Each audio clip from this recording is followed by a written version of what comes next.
He's back. He's back again. Our probably one of our favorite recurring guests might be. He's pushing for possibly the most recurring guest. Fellas, look, I say it every time he joins, but if your wives are listening to this podcast, go ahead and skip ahead right now and ignore this interview because back again, reoccurring, arguably one of the best looking Titans in Titans history. Love this. He'll come on every week. 307 career receptions, 4,400 yards, and 28 receiving touchdowns. Honestly, at this point, a guy the Titans could use this season. So Jack and I may try and talk him out of retirement. I said it last time, and I stand by it. Number 83 in your playbooks, but number 1 in your wives' and girlfriends' hearts. He is Andrew Russell Bennett. Drew, how are you, man? Doing well. Appreciate you guys having me on. I tell you what, we can just keep doing this over and over and over again if you're going to introduce me like that. No, seriously, Drew, don't tempt us because we would have you. We would just have you be the third member of the team of the podcast. Yeah, that works for me. That works. How you guys been? We've been good. How have you been, man? Been pretty good. You know, holidays coming up. You can find, excuse to not work every day. It's pretty good. That's true. Right, actually, I lied, Drew. We're not good. We're having a tough time this week. More so than we have in the last, about 2 months? Yeah, I was just being friendly. It's like one of those things when someone says like, "Oh, how are you doing?" Like you don't actually say like, "Oh, well, I'm in therapy again." Because, I'm good, but I'm dying inside also. My wife left me. You should have. This is really awkward now. So talk to me. What's going on? So, the Titans, let me ask you this, I guess. Obviously, the Titans lost to the Texans in a game they should have won. They're banged up at receiver. They don't have Henry. Tannehill looks to have regressed a bit without his weapons, as most quarterbacks would. But I want to ask you this. You've been on a lot of good teams. Have you guys ever, beaten a couple good teams in a row, maybe put together a little win streak, and it's raining on Sunday, you're playing a team that nobody really cares about, that hadn't done much this season, and, you play the NFL schedule is a long schedule. Have you been a part of a team where you kind of felt like the locker room just didn't get up for the game or for whatever reason, just kind of wanted to sleepwalk through it? Yeah, in layman's terms, you just pooped the bed. Mm-hmm. And it's funny, there's two ways, right? The teams that I was on where we had like a letdown game, a game that we were supposed to win, a game that home game, or very similar to the situation with the Texans.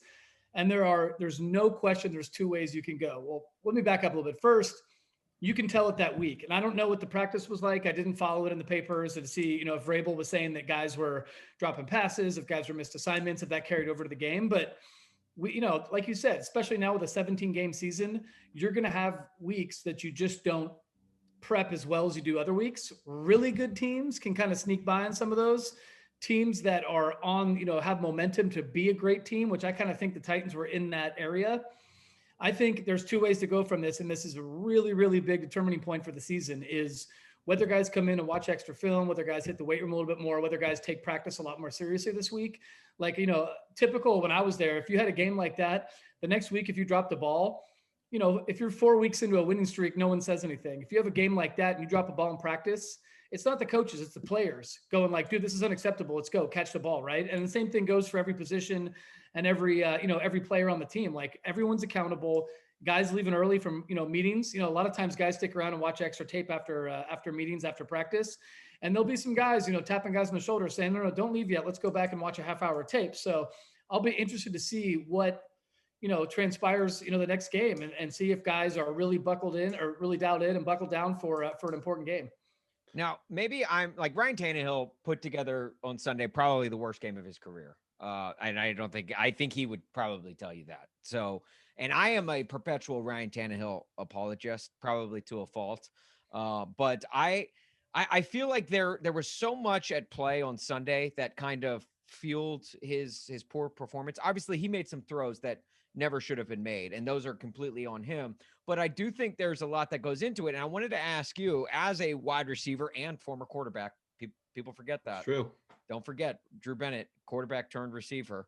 That was the original Ryan Fitzpatrick went to Harvard. Fun fact back in the day. But Drew, I'm curious as to like how important it is, the wide receiver quarterback relationship, the chemistry, the timing, because Obviously, Tannehill's out there right now with essentially like a glorified practice squad, guys. Like he's running scout team but it's the actual Titans offense because there's been so many injuries. And when a guy like AJ Brown goes down, he's literally left out there with Chester Rogers, Des Fitzpatrick, Nick Westbrook-Akine, guys that he hasn't had regular reps with throughout the season. How important is it to have that chemistry or is that just like an overblown narrative in the sport of football? No, absolutely not. That is unbelievably important. Like you get on such a same page, and even watching some of those plays, like that pick that Kamu Grugier-Hill had, that's something where if that receiver's out wider, and I don't know what the design is of that play. I don't know if Tannehill, right, but the receiver doesn't have the same feel to kind of slow down in that spot. So then Tannehill's got to try to zip it by that guy, and he picks it off. Like those little things absolutely matter. There's so much intricacy down the field of what the quarterback's thinking and all these crossing routes and fitting in against zone and down and distance and what your body language says to him when you make a certain move to turn around and catch the ball. That is unbelievably important, and I'll say this too. I think kind of the last evolution for a really good NFL quarterback is a guy like Tannehill to look at that game and say, we could have won this game, 10-7. I would have thrown for 88 yards, but I wouldn't have made any mistakes. I would have leaned on my defense. I wouldn't have tried to force these in there. And I think that's, kind of the sign of a guy that's really taken the last step in controlling the game to win. And like you were saying, a lot of balls forced, especially in that weather. That's one of those games that he should have taken 6 sacks instead, punted the ball and been like, look, I'm just going to not lose this game, right? I'm not going to put myself in a situation where guys are picking it off and going down to the 6-yard line, right? Like, so I think if he learns from that and you get another week and obviously going forward, if those guys get healthy, but another week, even just 3 practices with those guys, and he better be taking them out after practice and saying like, hey, so this is what I'm thinking on the important 3rd down plays, right? Let's run through our 3rd down plays. This is exactly what I'm thinking. I want to see you run this 4 times so I get an idea of what you look like at the top of this route, how you stutter your feet when you come out of the break, those things, and they really do matter. Now, how long would you say it takes to build that chemistry? Would you say it's like 3 weeks, or would you say it's is there any way we could expedite this process? Got the Patriots coming up on Sunday. Mm-hmm. Like, can we get this done in like under a week? Like, is there Amazon Prime for getting the chemistry between a receiver and no, unfortunately, like there's no secret sauce, right? And I mean, unfortunately, back when I was playing, we had double days. It could be quick, right? If you were in double days and all of a sudden you got moved up, it was like 4 or 5 days because you had so many reps and so many practices and you ran through 3rd downs, 3rd and long, goal line, red zone, all this stuff like that. I think realistically, it's going to take 2 or 3 weeks. Now, I think they can be much, much improved, especially those guys that were in the game for the first time, that go back and like, they're going to watch that tape very detailed wise with their receivers coach. And he's going to be like, see, you need to be 2 yards outside. You see exactly why that works. And it kind of makes a lot more sense having been out there on the field in real live game action for the entire game and then going back and watching it on tape. So there can be dramatic improvement, but I would say 3 or 4 weeks to really feel comfortable knowing exactly where a guy's going to be. No, we're screwed. To me, obviously the Patriots are coming up next. Huge game. Patriots are much better than a lot of people thought they were. To me, a mark of a strong coach is what you do with extra time to prepare, if you can win games with extra days. But on the other hand, I think a mentally tough team finds ways to go into the bye week on a positive note, right? So there's a couple ways the Titans could do this. They know they're the most injured team in NFL history at this point in the season already. They've set that record. Look, no matter what happens the rest of the season, at least we set a record, It's not what you want to set. Record, because I feel like we set an NFL record in 2004 when we had like 19 guys on IR or something like that. Oh, yes. 19 guys in IR. That's just another week. That's chump change, Drew. Yeah. but so, there's 2 ways you can head into a bye week. You can limp into it, know you're injured, and just kind of, I don't want to say sleepwalk. Obviously, it's a huge game. You have to get up for it. Vrabel used to play there. He's going to have this team ready. But you can either, limp into the bye week, or you can empty the tank completely. Just go all out, knowing you have, that extra week off. How do you see this Titans team reacting? They're a good team. Everyone knows that, they've got a strong coach. They've got leadership at the right positions, but right now they're super, super injured. I want to know what you think on how you believe this Titans team will come out Sunday and really try to enter the bye week. I honestly don't think it's going to be any function whatsoever of how the players feel about it. you better believe, I don't care what Vrabel says in the press. I don't care what Vrabel says to people on the street. This is the most important game of the season for him. I mean, guys like that, all the New England guys, to go back to Belichick and like this, he will make everyone empty the tank. I guarantee he's in the training room right now asking the trainers, how can we get this guy to play? He's going to have 2 weeks off. Everyone's going to be in here every day, getting rehab, getting treatment for, the off week. I don't care what we have to do, what kind of needle we have to stick guys with, how many, Toradol shots and all that crap. These guys are playing and we're going, balls to the wall. Let's go. Was there a point in you played on some good teams and some not so good teams, but I mean, most of the time in Tennessee, you were playing on teams that were contending. When you guys would hit a lull, when you'd lose somebody you didn't lose to, obviously you mentioned, the extra time in film study and getting reps after practice, but what does that look like inside the locker room? What are guys doing? What are guys saying? The Texans is a bad loss. You got a big game. You can't let that loss beat you twice, right? You got to go up to New England with a clear mind, just kind of flush last week down the drain, burn the tapes like we've said on this episode already. What's that look like inside the locker room? I know leadership's so important in this. It's just a matter of tension, right? Everybody's messing around in the locker room, snapping towels and joking with the trainers when everyone's winning, right? Everyone's joking with the cafeteria guy, and you can hear guys in the hallway during meetings being loud, walking down the hallway. If it's a good team and there's the right leadership and the coaches, which I know Vrabel is a hard-nosed guy, that is all stopped this week, right? There's nobody joking around. There's nobody not paying attention behind the offense when they're running, red zone drills. Just like you said, you're whispering when you walk down the halls because there's other meetings going on. You better not believe you want Vrabel to hear you being loud in the hallway with the receivers meeting going on right there, because he will come out and tear your head off, right? So there's a lot of that. Like the whole vibe in the locker room changes a lot, right? Guys take it a lot more serious if you have a good team, which I think they do. And I think they have a good core set of veterans. So you better believe that no one's going to miss weights, right? When you're kind of, you've won 7 of your last 8 games and you're kind of headed towards the playoffs. Yeah. So-and-so didn't work out. Okay, I'll talk to him. No, that's not happening this week. Everyone's going to be there on time for weights. Everyone's going to be there on time for treatment. And, it goes a long way. I would expect a bounce back here, especially against his old team. How drastic can the changes be? Because obviously, they lost to the Texans, which was, and it was one of the worst games, Titans games, at least offensively, that we've seen in a long time. But they're still the top seed in the AFC. So they're still 8-3. They're still pretty good. And yeah, it was a bad week, but can the mood change that drastically from one week to the next? Oh, absolutely. Especially with a loss like that. And I tell you what, it's, guys, how do I say, so guys get right. All those receivers that didn't play great, right? And I didn't watch the tape, right? I just watched the game, but you get worried, right?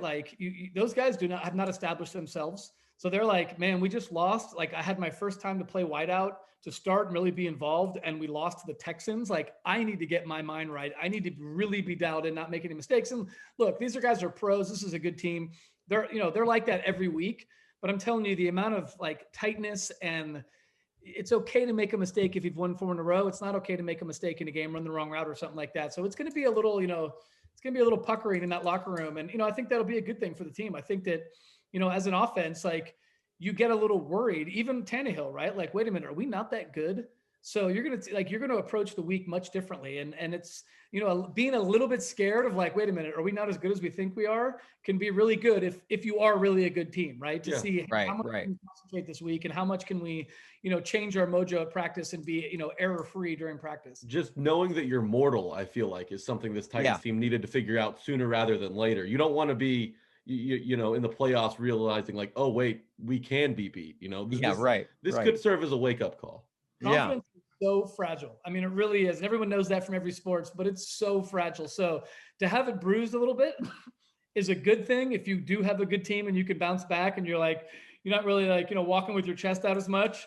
I mean, that can be a really healthy thing at this point in the season to really buckle down for the rest of the year. Now, I'm also just grasping at straws, looking for silver lining here. And with the Titans, literally being there are fewer injured people in Baptist hospital right now in Nashville than there are on this Titans roster. It's insane how many injuries there are. But I also feel that it creates opportunities for like younger guys, for guys that were on the practice squad. And I've always had this theory, and I've never really vocalized it just because it could sound extremely dumb. So just let me know if it does. But when you have a team that's in the Titans situation where you're calling up guys left and right from the practice squad, sometimes I feel like those guys, while the talent may not be there, the effort is definitely there on every single play, because those are guys that are literally fighting for their jobs. They know that, one bad look at Adrian Peterson. I mean, like, one bad week can get you cut from the team. And so I feel like every single play they're going all out, balls to the wall effort, which I think can a lot of times sometimes outshine talent. Now, I could be crazy in saying this, but what's your take on that? Like, when you have a banged up team with a lot of guys that aren't usually on the 53-man roster out there, and not just on the roster, but starting, do you feel like that sometimes that can outshine just having a regular week out there? Yeah, I don't know if it outshines, right? But I will say this, that in my years in Tennessee, right, 6 years, we had plenty of guys come in that were practice squad receivers that, this was their third team in 2 years on the practice squad. And we watched the guy run routes, just, for an example, at receiver. And the guy's 6'2", 210 pounds, fast, catching everything, running amazing routes. And I'm going, why in the world is this guy like not balling out somewhere? So, I mean, Right. The NFL truly is, like, there are plenty of guys that will never get a snap in the NFL that would have been Pro Bowlers for a year. Like, that really is true. I saw so many of those guys, whether it was contract situations, they just didn't have room for them on the team, whether it was an early injury in their career, and so they kind of bounced around and never got a chance to. So I do really think that you're right. One, you can have some hidden talent that wasn't otherwise going to get a chance that can really be great for the franchise down the road, but also for the rest of the season, right? You find a guy at receiver that all of a sudden you go, man, look at these routes. He had 6 catches for 75 yards and a touchdown. Look at him block. This is a guy we're going to start to integrate to keep our guys healthier at the end of the year. That can go a long way for your franchise. And then, down the road, hey, maybe we cut this guy because save some cap space. And then there is something to be said that, like, I guarantee that, some of those starters are not going to run all the way across the field on an away run play to try to cut off the safety, right? But you better believe a guy that was just called up from practice squad is sprinting 40 yards across there to get that guy. And that could be the difference in a play. Like, because I was that guy, right? My rookie year when I was playing 17 plays a game, early in the year, exactly. I'm Charlie Hustle on the backside, like looking like an idiot on tape, but like totally doing that. So there is some little extra energy in guys that play like that. And like you said, I think knowing what you have on the bench and knowing what you have behind those guys actually helps the team in the long run. I love hearing your perspective on that, because you're a UDFA as well. You kind of knew, or you at least for a short period of time, because you found your role pretty quickly in Tennessee. But you had the same feeling. If I'm in there, I got to make a play. Like, I've got to do something to get the coaches, attention. Do whatever it takes to stand out on film. And maybe this wide receiver, this group of wide receivers, is playing with kind of a sense of desperation. They know that AJ Brown and Julio Jones, they're not going to be out for forever. Marcus Johnson's done for the year, but there's a couple spots right now that are still up for grabs, and I'm sure these coaches are looking at them. But my question really revolves around what the Titans did today. In lieu of Marcus Johnson and AJ Brown, the Titans signed Golden Tate today. He's been in the league since 2010, played for a handful of teams from Nashville. What do you make of that signing? Is that simply, I know the Titans need warm bodies at this position, but could that be like a leadership signing? Could that be just maybe Golden Tate shows these guys a couple things, teaches them really how to prepare? What do you think? What do you make of Golden Tate being signed today? I think that's more of, like we talked about earlier, like, he's run every route, whether they call it something different or not. Like, he is going to be a guy that Tannehill can lean on a third down and saying, like, okay, you've done this before, red zone, like, we're going to run the seam route. Like, he's going to know exactly what Tannehill's thinking, right? Okay, this coverage, I know that I want to go around this linebacker, and even though it's a seam route, I'm going to cut right behind him and catch that ball right there. I mean, you watched him long enough that, like, that guy really knows how to get around the secondary and kind of find the open holes and really knows how to run a route. So twofold. I think first is to give Tannehill someone that he can go to that really understands on a shallow cross, where do I really need to stop, right? If it's zone, I'm going to stop here. If it's man-to-man, I'm going to give this little hesitation and go here. Like, those types of things, they'll be on the same page quick. if they give him, kind of I don't know how they do it now, but it used to be a guy comes in for a week, you give him 20 plays, right? You say, make sure you know these 20 plays. We're going to run these 20 plays in practice when you're in there and know these. And like, that'll give him kind of a security blanket with a guy that really knows how to get open and run a route against a certain defense.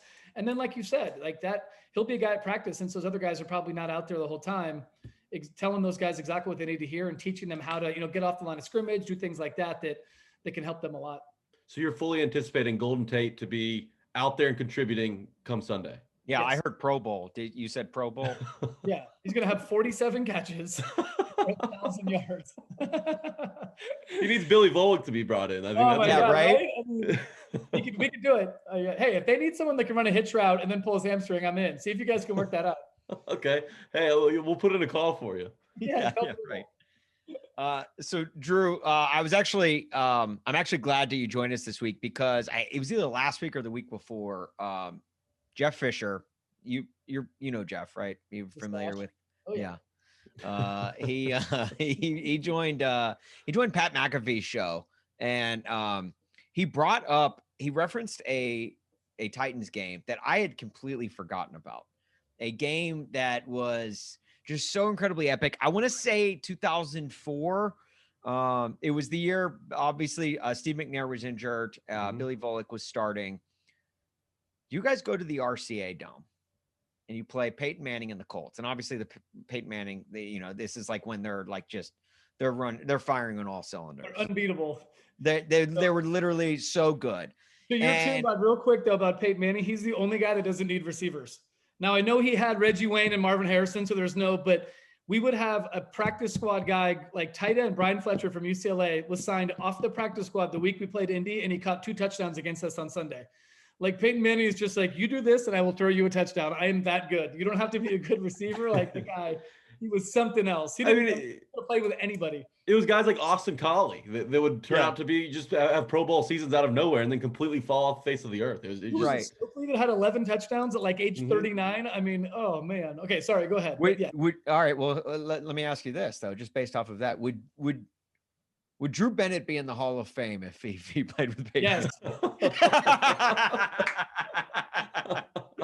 I mean, those guys also, let me tell you something else, just to vent about how great we watch that film all the time because they were in our division. And I mean, those guys are amazing. I'll step back a little bit and not say that I would have been Marvin Harrison or Reggie Wayne, but those guys would run routes and the ball was never above their face mask or below their belt. I'm talking, they would run around in cover 2 and the ball would just hit them in the chest. And Peyton Manning and they never had to motion, they never switched sides, and they never had to run back to the huddle.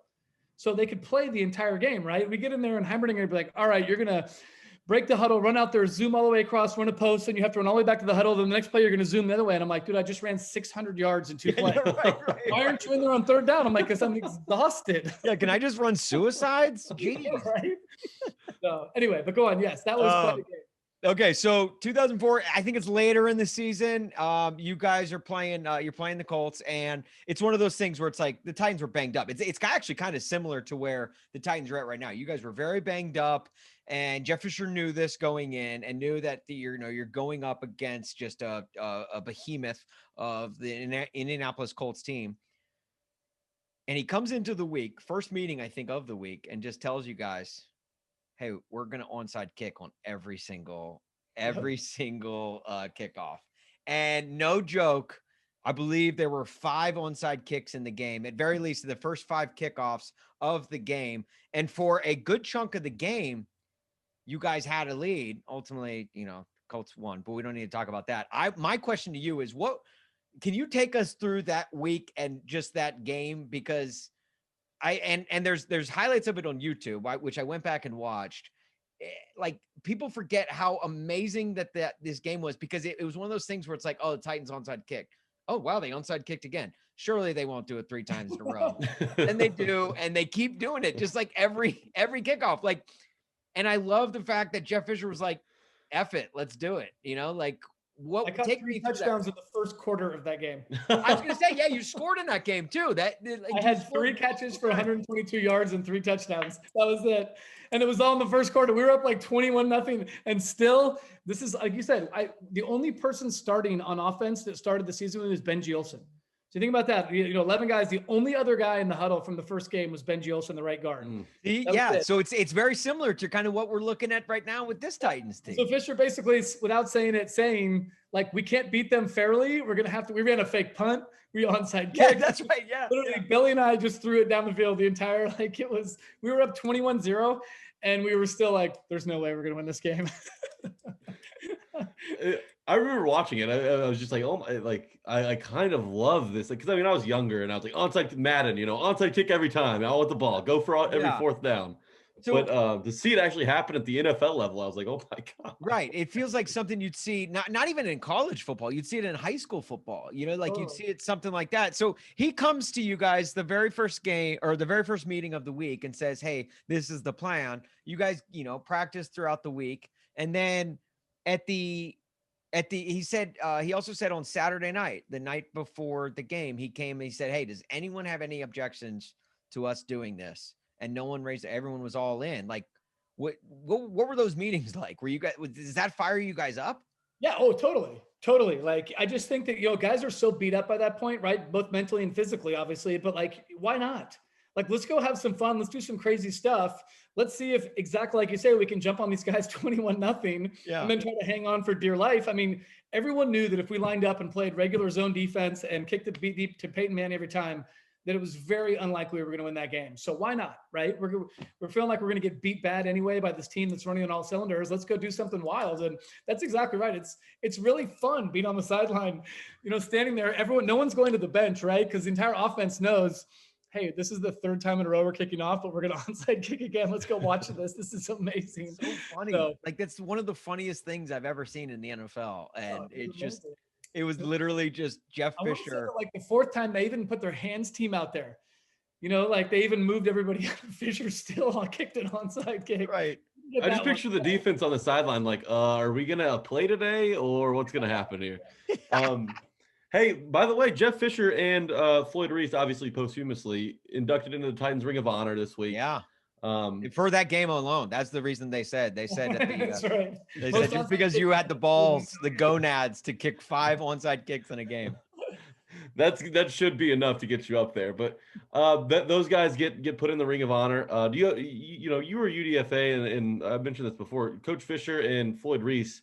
I mean, those had to be instrumental guys in your life, not only your career. But do you have any memories from either Jeff or Floyd that maybe not a lot of people have heard, or any specific stories that you can remember that stand out to you? Sure. Floyd was a UCLA guy. So I honestly think that not the only reason, but one of the only reasons that my only call as an undrafted free agent was, it was Cole Proctor, who was a scout that, convinced them to take me. But I think the reason that Floyd Reese was at least allowed him to bring me into camp thinking they were going to cut me first was because I was a UCLA guy. So we always had, and it's always nice as an undrafted free agent, 21-year-old kid, like I would never want to, if I'm walking on the hallway with him, I'd say hello, but I'd kind of keep my head down. And he was really like open and warm from day one. I mean, he would tell me when I played terrible, he wouldn't be afraid to come and tell me that I need to play better, I'm going to get cut. Like he was very straightforward that way, but he was able to detach from the football side of it. And I really I had a lot of good conversations with him. He was a GM that I wasn't scared to go sit in the cafeteria and chat UCLA with him. And, I was friends with his wife. Like both of them were very warm and hospitable when I came out there. So I have very fond memories of Floyd. Fisher, Fisher's just an interesting guy. Fisher's a great coach to play with. Everyone says that he's a player's coach, but he's also, he's one of those guys that doesn't always like you knowing what he's thinking, which is really strange. He would always kind of play these head games. So I may have told you guys this one, but in my rookie year, again, scared to talk to the head coach or the GM, whatever, right? I'm an undrafted free agent, but I get fined for practice, through doing something in practice, right? So I got to go pay Jeff Fisher $250. So I walk over there and his assistant is out there and I'm like, hey, I got to pay Coach Fisher a fine. And he's like, sure. He's in there, just go ahead and go in. And the door's not closed, but again, so I'm like, so I kind of knock lightly and I open the door and Fisher is completely cashed out in his chair like this, with his up on his desk, sleeping like this. And I'm like, oh no. So I close the door. I'm like, okay. So I'm like, boom, boom, I knock on the door really hard. He goes, come in. And I open the door. Now this is 2.5 seconds later. And he's sitting forward and he goes like this on his yeah, so I'll call you back. Come on, Andrew. He faked the phone call. He faked the Oh, I caught you. You are such a, and I didn't, I'm a rookie. So I didn't have the gonads to be like, I saw you sleeping. Instead, I'm just like, here you go, coach. Did you ever bring that up to him later? Did you ever did. And then one time he also, so he's a USC guy. So my rookie year, he takes advantage of the rookie being scared to me too. He comes over, he's like, first time he's ever talked to me, right? Maybe not first, but really not a lot of conversation with the undrafted free agent rookie. And he's like, so we got a bet on the game? I'm like, sure, absolutely. UCLA, USC, yeah, let's do it. He goes, okay.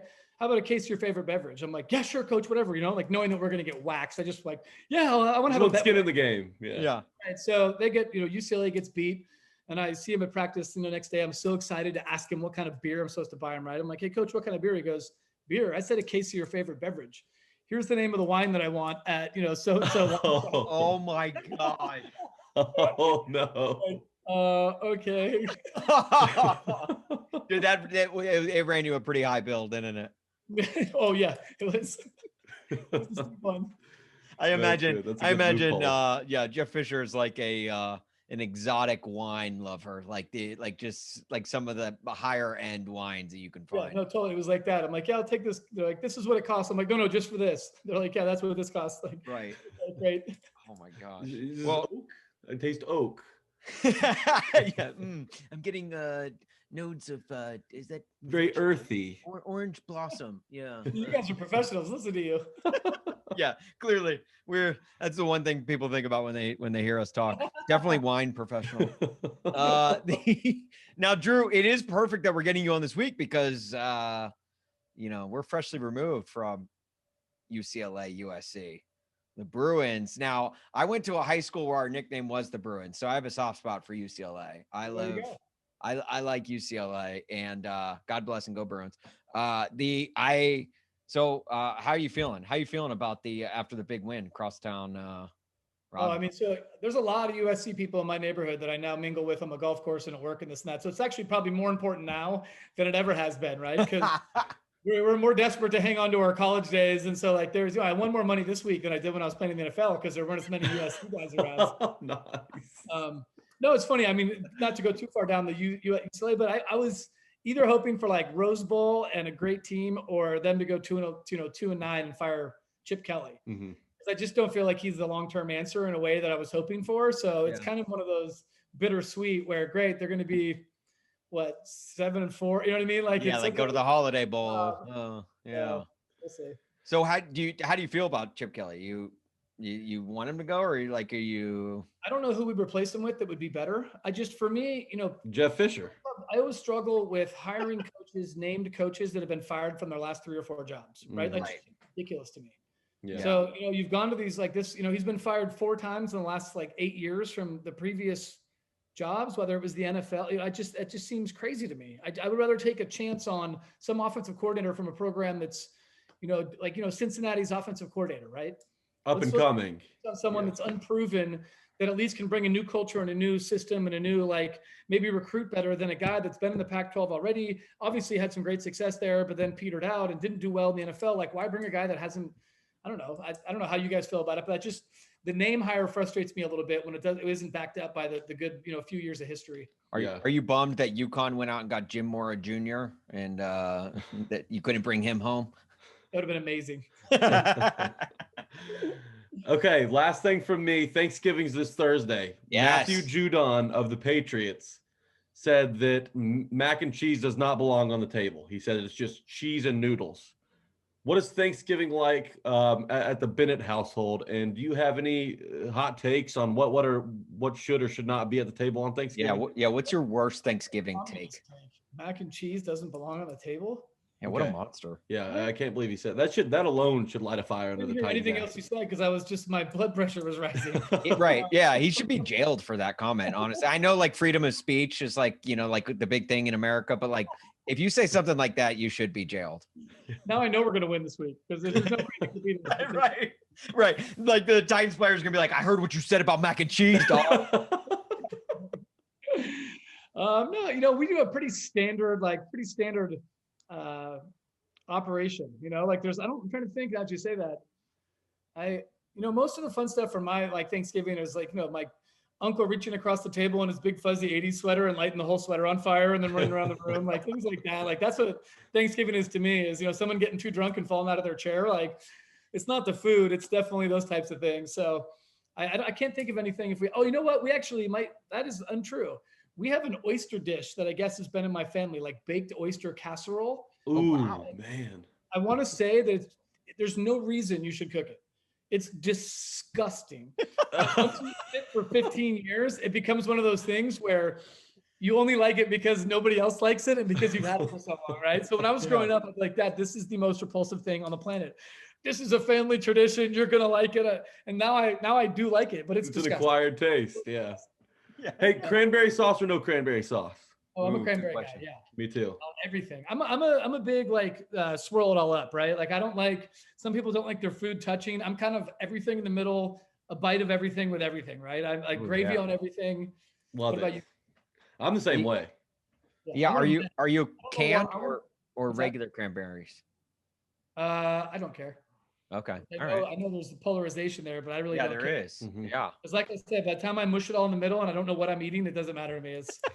But I also eat for volume and speed, which is why I don't think I like wine. I have no palate. Like I will eat my entire plate before my mom's taking a bite, right? I'm one of those guys. Right. So, I've got to have the Sister Schubert rolls. That's all I need. The only time you'll hear me quiet is when the food first hits the table. Like, cause I'm eating real quick and then I'll talk the rest of the meal. But yeah, once that food hits, it's a food eating contest, whether I'm in one or not. To me, it's a contest. You play against yourself. That's how you get better. Right. Exactly. Iron sharpens iron. Oh, he is your mom and girlfriend's favorite player. Andrew Russell Bennett, one of our favorite recurring guests. Drew, like, honestly, Jack and I get uncontrollably giddy whenever you're like, yeah, let's do it. Like whenever we get that confirmation that you're in for, whatever week it may be's podcast, like we get so excited because you're so much fun and you're so awesome. And it's like, you give us insight that, no joke, like not a lot of people can give, but even the people that can give it don't give it. So we appreciate you a ton, and you're so much fun. And and honestly, if you don't mind, if you're free Sunday, do you think you can maybe fly to Foxborough, Massachusetts, and maybe? Hey, I got bad memories there. I'm never going back there. Unless you can put me in 4th and 12 to redeem myself, I'm never going back there. Oh my gosh. He said it, not us. He said it, not us. Oh yeah. Thanks for bringing it up, guys. No, I'm kidding. Oh my God.